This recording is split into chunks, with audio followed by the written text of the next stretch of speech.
हाय दोस्तों, आप सभी को हमारे YouTube चैनल ऋषि स्टडी पॉइंट में बहुत बहुत स्वागत है। आज हम लोग क्लास 8 के होने वाले सामाजिक विज्ञान के कुछ महत्वपूर्ण सवालों को देखेंगे। आज के हमारे इस वीडियो में जितने भी क्वेश्चन हैं आप लोगों के होने वाले एग्जाम के दृष्टिकोण से बहुत ही महत्वपूर्ण होने वाला है। इसीलिए आज के हमारे इस वीडियो को आप लोग शुरू से अंत तक देखें और हाँ, अच्छा लगे तो अपने दोस्तों को भी ज़्यादा से ज़्यादा शेयर करें। तो चलिए दोस्तों, अब देर न करके एक एक करके उन सभी क्वेश्चनों को देखते हैं। आज का हमारा पहला क्वेश्चन कह रहा है कि भारत के पहले गवर्नर जनरल कौन थे। पहला ऑप्शन है लॉर्ड कॉर्नवालिस, दूसरा लॉर्ड डलहौजी, या तीसरा लॉर्ड माउंटबेटन, या चौथा ऑप्शन है वॉरेन हेस्टिंग। तो भारत के पहले गवर्नर जनरल लॉर्ड माउंटबेटन थे, इसलिए इसका सही जवाब है ऑप्शन नंबर गो, लॉर्ड माउंटबेटन। हमारा अगला क्वेश्चन कह रहा है कि जेम्स मिल कहाँ का निवासी था। पहला ऑप्शन है इंग्लैंड, दूसरा ऑप्शन है स्कॉटलैंड, तीसरा ऑप्शन है फ्रांस, या चौथा ऑप्शन है जर्मनी। तो जेम्स मिल स्कॉटलैंड के निवासी थे, इसीलिए इसका सही जवाब है ऑप्शन नंबर ख, स्कॉटलैंड। हमारा अगला क्वेश्चन नंबर 3 कह रहा है कि राज्य हड़प नीति किसने शुरू की थी। पहला ऑप्शन है लॉर्ड कॉर्नवालिस, दूसरा लॉर्ड डलहौजी, तीसरा ऑप्शन लॉर्ड वेलेंजली, या चौथा ऑप्शन है लॉर्ड माउंटबेटन।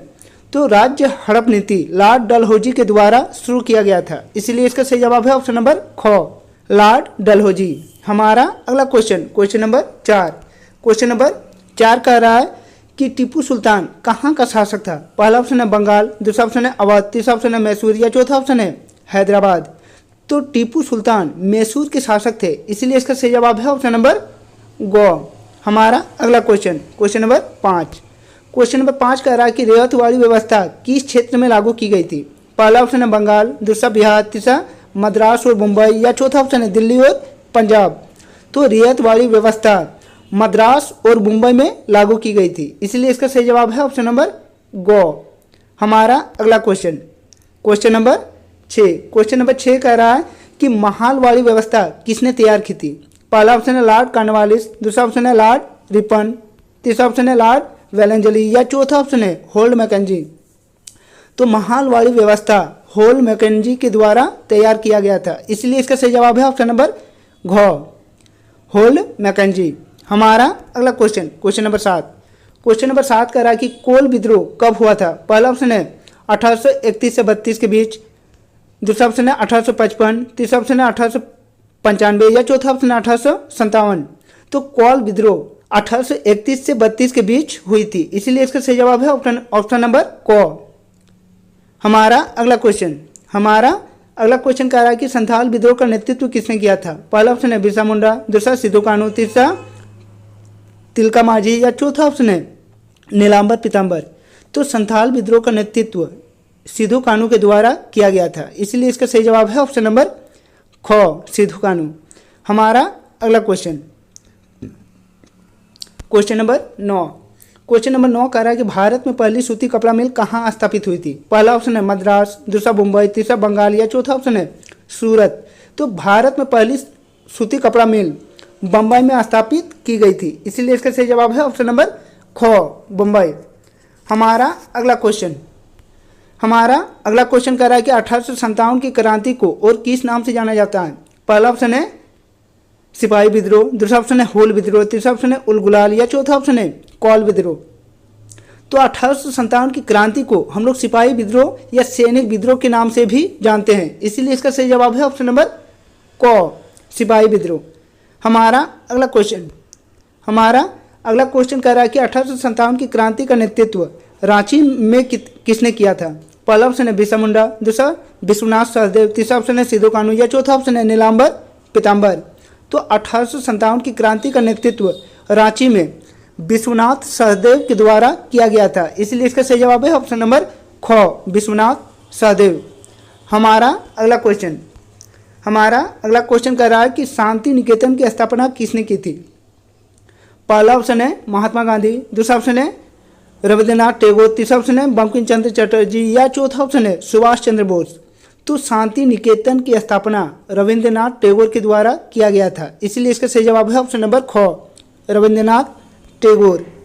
हमारा अगला क्वेश्चन कह रहा है कि भारतीय शिक्षा का मैग्ना कार्टा कहा जाता है। पहला ऑप्शन है मैकाले की शिक्षा नीति को, दूसरा ऑप्शन है चार्ल्स शूट के नीति पत्र को, तीसरा ऑप्शन है विलियम जॉन्स की शोध पत्रिका को, या चौथा ऑप्शन है विलियम एडम की रिपोर्ट को। तो भारतीय शिक्षा का मैग्ना कार्टा चार्ल्स शूट के नीति पत्र को कहा जाता है, इसीलिए इसका सही जवाब है ऑप्शन नंबर ख, चार्ल्स शूट के नीति पत्र को। हमारा अगला क्वेश्चन कह रहा है कि सती प्रथा को दूर करने का श्रेय किसको है। पहला ऑप्शन है लॉर्ड कैनिंग, दूसरा ऑप्शन है लॉर्ड कर्जन, तीसरा ऑप्शन है लॉर्ड कॉर्नवालिस, या चौथा ऑप्शन लॉर्ड विलियम बेटिंग। तो सती प्रथा को दूर करने का श्रेय लॉर्ड विलियम बेटिंग को जाता है, इसलिए इसका सही जवाब है ऑप्शन नंबर घ। हमारा अगला क्वेश्चन कर रहा है कि हिंदू विधवा पुनर्विवाह अधिनियम किस वर्ष लागू हुआ। पहला ऑप्शन है 1829, दूसरा ऑप्शन 1872, तीसरा ऑप्शन 1856, या चौथा ऑप्शन 1899। तो हिंदू विधवा पुनर्विवाह अधिनियम 1856 ईस्वी को लागू हुआ था, इसीलिए इसका सही जवाब है ऑप्शन नंबर ग 1856।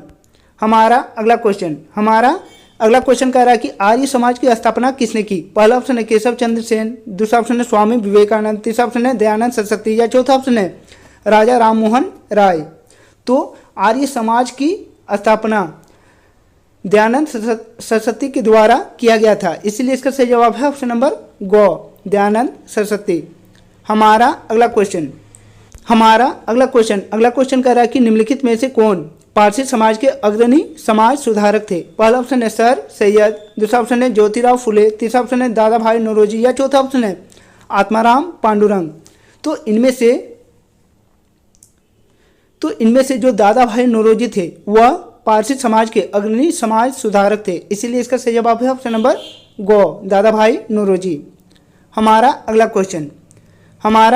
क्वेश्चन कह रहा है कि बंगाल विभाजन के समय भारत का गवर्नर जनरल कौन थे।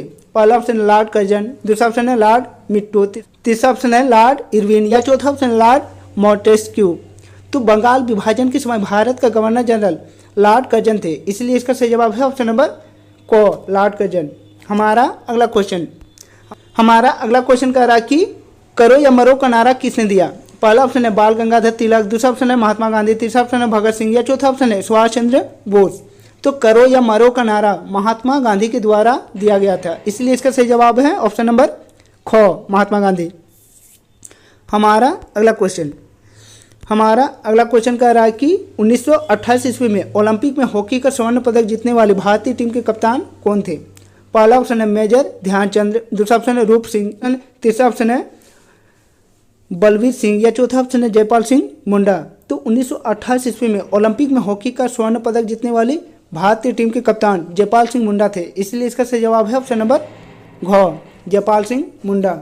हमारा अगला क्वेश्चन कह रहा है कि विश्व का सबसे बड़ा लिखित संविधान किस देश का है। पहला ऑप्शन है संयुक्त राज्य अमेरिका, दूसरा ऑप्शन ब्रिटेन, तीसरा ऑप्शन भारत, या चौथा ऑप्शन है चीन।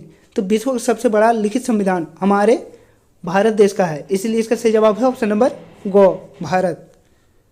हमारा अगला क्वेश्चन कह रहा है कि संविधान द्वारा प्रदत्त मौलिक अधिकारों की संख्या कितनी है।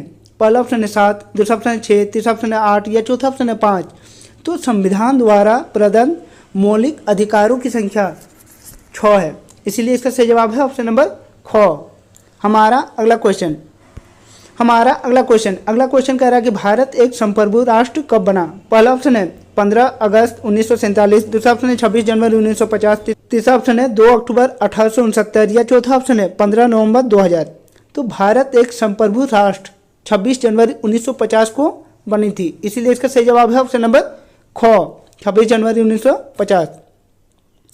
हमारा अगला क्वेश्चन कह रहा है कि लोकसभा और विधानसभा के चुनाव कितने वर्षों के अंतराल पर होती हैं। पहला ऑप्शन है 4 वर्ष, दूसरा ऑप्शन है 6 वर्ष, तीसरा ऑप्शन है 5 वर्ष, या चौथा ऑप्शन है 2 वर्ष। तो लोकसभा और विधानसभाओं के चुनाव प्रत्येक 5 वर्षों के अंतराल में की जाती है, इसलिए इसका सही जवाब है ऑप्शन नंबर ग 5 वर्ष। हमारा अगला क्वेश्चन नंबर 25 कह रहा है कि भारत का प्रथम महिला राष्ट्रपति का क्या नाम है। पहला ऑप्शन है द्रौपदी मुर्मू, दूसरा ऑप्शन है प्रतिभा देवी सिंह पाटिल, तीसरा ऑप्शन है सरोजिनी नायडू, या चौथा ऑप्शन है इंदिरा गांधी। तो भारत के प्रथम महिला राष्ट्रपति प्रतिभा देवी सिंह पाटिल थी, इसीलिए इसका सही जवाब है ऑप्शन नंबर ख प्रतिभा देवी सिंह पाटिल। हमारा अगला क्वेश्चन कह रहा है कि स्वतंत्रता के पश्चात भारत में प्रथम आम चुनाव किस वर्ष हुआ था? पहला ऑप्शन 1952, दूसरा ऑप्शन 1947, तीसरा ऑप्शन 1950 या चौथा ऑप्शन 1953। तो स्वतंत्रता के पश्चात भारत में प्रथम आम चुनाव 1952 ईस्वी को की गई थी, इसलिए इसका सही जवाब है ऑप्शन नंबर क 1952। हमारा अगला क्वेश्चन कह रहा है कि लोकसभा में सदस्यों की अधिकतम संख्या कितनी निश्चित की गई है? पहला ऑप्शन है 543, दूसरा ऑप्शन 545, तीसरा ऑप्शन 552 या चौथा ऑप्शन है 250। तो लोकसभा में सदस्यों की अधिकतम संख्या 552 निश्चित की गई है, इसलिए इसका सही जवाब है ऑप्शन नंबर ग 552। हमारा अगला क्वेश्चन कह रहा है कि भारत का शीर्ष न्यायालय कौन सा है? पहला ऑप्शन है उच्च न्यायालय, दूसरा ऑप्शन है सर्वोच्च न्यायालय, तीसरा ऑप्शन है जिला अदालत या चौथा ऑप्शन है अधीनस्थ न्यायालय। तो भारत का शीर्ष न्यायालय सर्वोच्च न्यायालय को कहा जाता है, इसलिए इसका सही जवाब है ऑप्शन नंबर ख सर्वोच्च न्यायालय या सुप्रीम कोर्ट। हमारा अगला क्वेश्चन कह रहा है कि देश में उच्च न्यायालयों की कुल संख्या कितनी है? पहला ऑप्शन है 28, दूसरा ऑप्शन है 22, तीसरा ऑप्शन है 24 या चौथा ऑप्शन है 35। तो हमारे देश में कुल 24 उच्च न्यायालय स्थित है, इसीलिए इसका सही जवाब है ऑप्शन नंबर ग 24। हमारा अगला क्वेश्चन कह रहा है कि भारतीय संविधान के किस अनुच्छेद के द्वारा अस्पृश्यता का उन्मूलन किया गया है? या अस्पृश्यता यानी छुआछूत। पहला ऑप्शन है 17, दूसरा ऑप्शन है 15, तीसरा ऑप्शन है 29 या चौथा ऑप्शन है 30। तो भारतीय संविधान के अनुच्छेद 17 के द्वारा अस्पृश्यता का उन्मूलन किया गया है, इसीलिए इसका सही जवाब है ऑप्शन नंबर क 17। हमारा अगला क्वेश्चन कह रहा है कि झारखंड में कुल कितने प्रकार की जनजातियां निवास करती हैं? पहला ऑप्शन है 24, दूसरा ऑप्शन है 26, तीसरा ऑप्शन है 23 या चौथा ऑप्शन है 32। तो झारखंड में कुल 32 जनजातियां निवास करती हैं, इसीलिए इसका सही जवाब है ऑप्शन नंबर घ 32। हमारा अगला क्वेश्चन कह रहा है कि सर्व शिक्षा अभियान की शुरुआत कब हुई थी? पहला ऑप्शन है 1998 से 99, दूसरा ऑप्शन है 1999 से 2000, तीसरा ऑप्शन है 2000 से 2001 या चौथा ऑप्शन है 2001 से 2002। तो सर्व शिक्षा अभियान की शुरुआत 2001-2002 में की गई थी, इसलिए इसका सही जवाब है ऑप्शन नंबर घ 2001-2। हमारा अगला क्वेश्चन कह रहा है कि कौन सी योजना गरीब महिलाओं को निःशुल्क एलपीजी कनेक्शन उपलब्ध कराने से संबंधित है? पहला ऑप्शन है प्रधानमंत्री सुरक्षा बीमा योजना, दूसरा ऑप्शन है प्रधानमंत्री जीवन ज्योति योजना, तीसरा ऑप्शन है सुकन्या समृद्धि योजना या चौथा ऑप्शन है प्रधानमंत्री उज्ज्वला योजना। तो प्रधानमंत्री उज्ज्वला योजना गरीब महिलाओं को निःशुल्क एलपीजी कनेक्शन उपलब्ध कराती है, इसलिए इसका सही जवाब है ऑप्शन नंबर घ प्रधानमंत्री उज्ज्वला योजना। हमारा अगला क्वेश्चन कह रहा है कि विश्व तंबाकू निषेध दिवस की तिथि को मनाई जाती है? पहला ऑप्शन है 31 जुलाई, दूसरा ऑप्शन है 31 मई, तीसरा ऑप्शन है 31 मार्च या चौथा ऑप्शन है 30 अप्रैल। तो विश्व तंबाकू निषेध दिवस 31 मई को मनाई जाती है, इसलिए इसका सही जवाब है ऑप्शन नंबर ख 31 मई। हमारा अगला क्वेश्चन कह रहा है कि सरकार ने बच्चों से संबंधित समस्याओं की शिकायत के लिए एक हेल्पलाइन नंबर शुरू किया है, इस चाइल्ड हेल्पलाइन नंबर क्या है? पहला ऑप्शन है 1091, दूसरा ऑप्शन है 1967, तीसरा ऑप्शन है 1098 या चौथा ऑप्शन है 1950। तो सरकार ने बच्चों से संबंधित समस्याओं की शिकायत के लिए 1098 एक हेल्पलाइन नंबर शुरू की है, इसीलिए इसका सही जवाब है ऑप्शन नंबर ग। हमारा अगला क्वेश्चन कह रहा है कि कोयला किस प्रकार का संसाधन है? पहला ऑप्शन नवीकरणीय संसाधन, दूसरा ऑप्शन चक्रीय संसाधन, तीसरा ऑप्शन है अजैव संसाधन या चौथा ऑप्शन है जैव संसाधन। तो कोयला एक जैव संसाधन का उदाहरण है, इसीलिए इसका सही जवाब है ऑप्शन नंबर घ जैव संसाधन। हमारा अगला क्वेश्चन कह रहा है कि जिस संसाधन का उपयोग किया जा रहा हो तथा जिनकी मात्रा भी ज्ञात हो वैसे संसाधन को क्या कहते हैं? तो चलिए दोस्तों ऑप्शन पर आते हैं। पहला ऑप्शन है संभाव्य संसाधन, दूसरा ऑप्शन है वास्तविक संसाधन, तीसरा ऑप्शन है अज्ञात संसाधन या चौथा ऑप्शन है परिवर्तनशील संसाधन। तो इस सवाल का सही जवाब होगा ऑप्शन नंबर ख वास्तविक संसाधन। हमारा अगला क्वेश्चन कह रहा है कि निम्नलिखित में से कौन नवीकरणीय संसाधन है? पहला ऑप्शन है कोयला, दूसरा ऑप्शन है पेट्रोलियम, तीसरा ऑप्शन है जल या चौथा ऑप्शन है प्राकृतिक गैस। तो इनमें से जो जल है उसका उपयोग हम लोग बार बार कर सकते हैं, इसीलिए जल एक नवीकरणीय संसाधन है, इसलिए इसका सही जवाब है ऑप्शन नंबर घ। हमारा अगला क्वेश्चन कह रहा है कि झारखंड में स्थित एकमात्र राष्ट्रीय उद्यान बेतला नेशनल पार्क किस जिले में है? पहला ऑप्शन है पलामू, दूसरा ऑप्शन है सिमडेगा, तीसरा ऑप्शन लातेहार या चौथा ऑप्शन है गुमला। तो झारखंड में स्थित एकमात्र राष्ट्रीय उद्यान बेतला नेशनल पार्क लातेहार जिले में स्थित है, इसलिए इसका सही जवाब है ऑप्शन नंबर ग, लातेहार। हमारा अगला क्वेश्चन कह रहा है कि निम्नलिखित में से कौन मृदा संरक्षण का एक उपाय नहीं है? तो इनमें से जो वनोन्मूलन है वह मृदा संरक्षण का उपाय नहीं है, इसलिए इसका सही जवाब है ऑप्शन नंबर क, वनोन्मूलन। हमारा अगला क्वेश्चन कह रहा है कि झारखंड में कुल भूमि का कितना प्रतिशत वनाच्छादित है? पहला ऑप्शन है 33%, दूसरा ऑप्शन 29%, तीसरा ऑप्शन है 22% या चौथा ऑप्शन है 40%। तो झारखंड में कुल 29% भूमि पर वन पाई जाती है, इसलिए इसका सही जवाब है ऑप्शन नंबर ख। हमारा अगला क्वेश्चन कह रहा है कि आणविक ऊर्जा के उत्पादन के लिए निम्नलिखित में से किसका उपयोग किया जाता है? पहला ऑप्शन है यूरेनियम, दूसरा ऑप्शन है कोयला, तीसरा ऑप्शन है जल या चौथा ऑप्शन है पवन। तो आणविक ऊर्जा के उत्पादन के लिए यूरेनियम का उपयोग किया जाता है, इसलिए इसका सही जवाब है ऑप्शन नंबर क, यूरेनियम।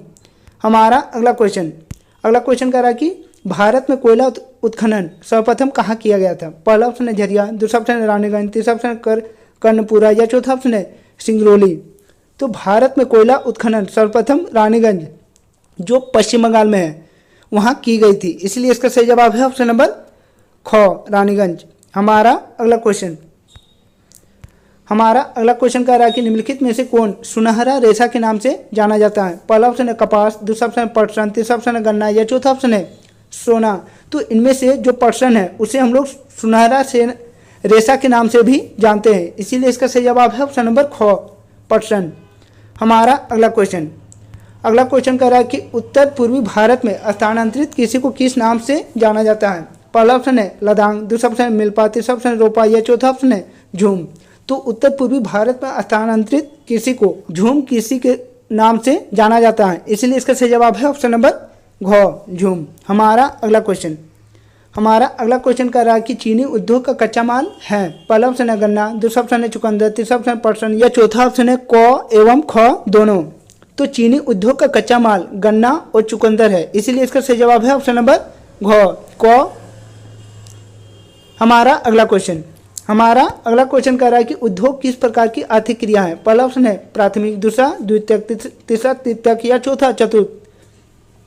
तो उद्योग द्वितीयक क्रिया है, इसीलिए इसका सही जवाब है ऑप्शन नंबर ख, द्वितीयक। हमारा अगला क्वेश्चन कह रहा है कि झारखंड का मुरी किस उद्योग के लिए प्रसिद्ध है? पहला ऑप्शन है एल्युमिनियम, दूसरा तांबा, तीसरा लोहा इस्पात या चौथा ऑप्शन है सीमेंट। तो झारखंड का मुरी एल्युमिनियम उद्योग के लिए प्रसिद्ध है, इसलिए इसका सही जवाब है ऑप्शन नंबर क, एल्युमिनियम।